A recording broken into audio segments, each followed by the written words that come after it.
How to convert OPC UA to MQTT. First, download and install Cogent DataHub software. Start the DataHub, and from the Properties window, select the OPC UA option and click the Add button. Choose or enter a discovery domain. Choose or enter the endpoint URL for the OPC server. Leave the other fields at the default settings and click the Connection Test button. The connection should succeed. Close the window. Leave the data transfer options at the default settings.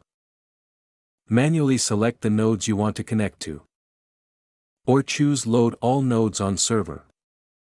Enter a meaningful name for the data domain. Let's call it OPC UA Server. Click OK, make sure the Act as an OPC UA Client and the On button are checked, then click Apply. Click View Data to see your data in the data browser.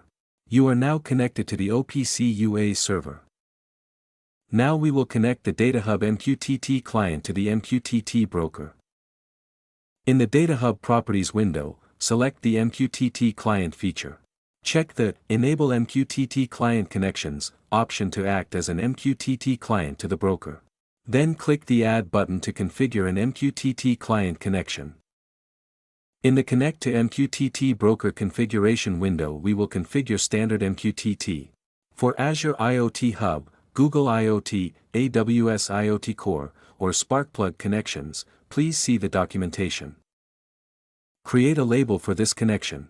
Then enter the host name or IP address for your MQTT broker. Leave the other connection options at the default settings for now. Select the points whose data you wish to push to the MQTT broker.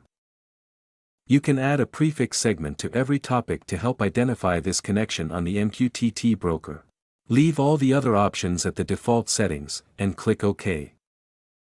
Back in the MQTT client configuration, you will see the configured connection. Click Apply, and the status should change to running. You can view your data in another MQTT client. Connect that client to the MQTT broker, and you should be able to access the OPC UA messages. Now you are connected. OPC UA data is being sent to the MQTT broker.